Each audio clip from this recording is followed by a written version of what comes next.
Hello, friends. Uh, Today I'm going to talk about yoga for beginners who have no idea about yoga, right? And I just chose this particular spot to shoot my video because this is really nice. It's lovely.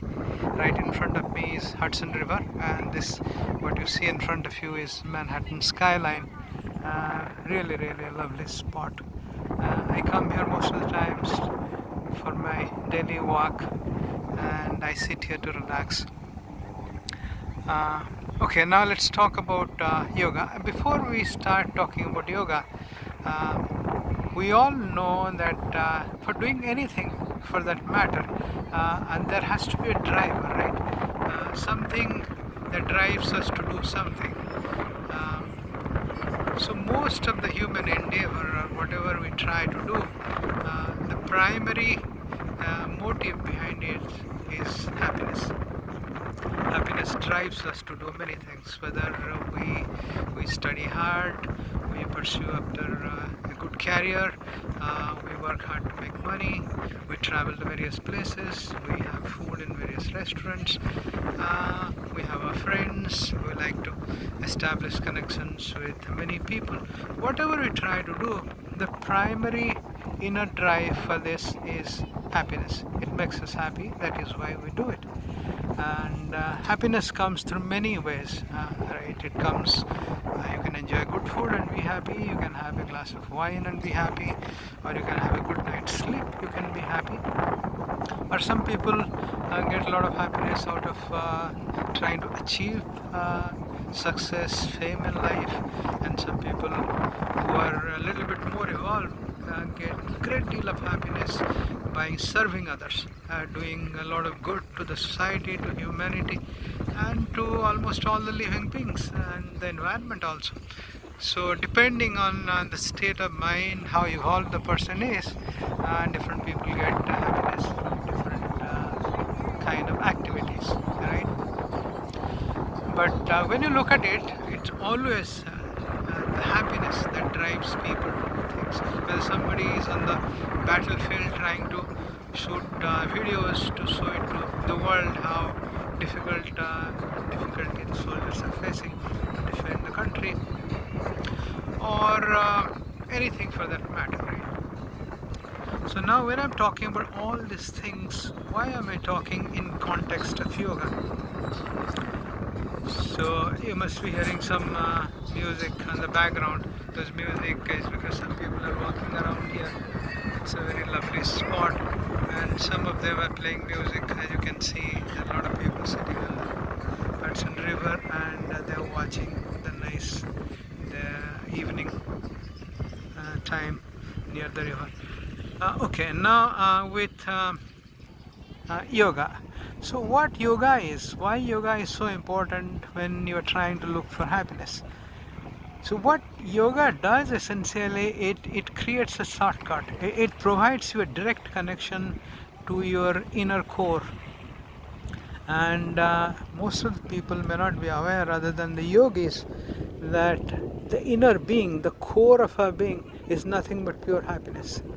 Because our core is pure happiness, that's our true self, our inner being, we always try to get the same thing from outside.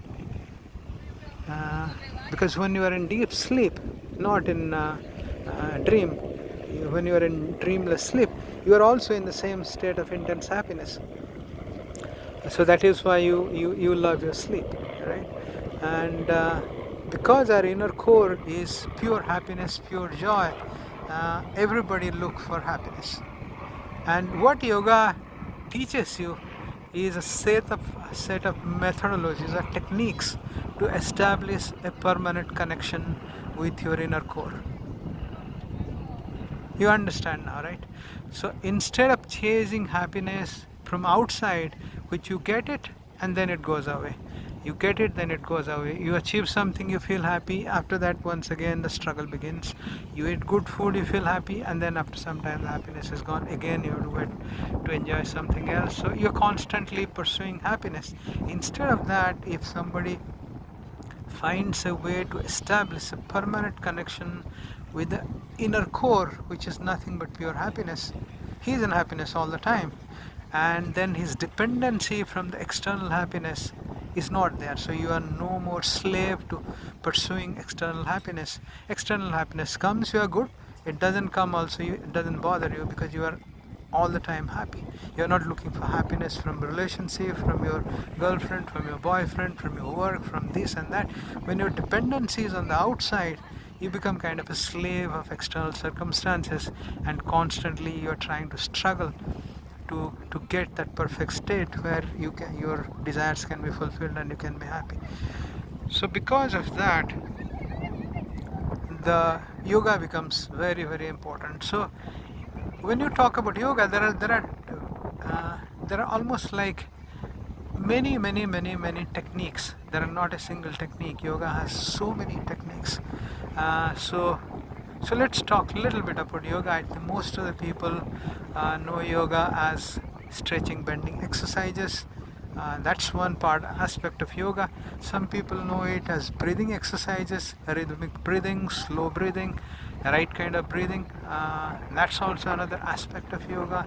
Some people try to sit and chant things like Om or any other thing. That's also an aspect of yoga. Some people meditate. That's also an aspect of yoga. Some people do kirtan. That's also an aspect of yoga. So there are many techniques of yoga and various aspects of yoga, but all of them kind of form you can say kind of a set of guidelines or set of tools that are available to achieve that permanent inner connection with your inner core, which is nothing but happiness.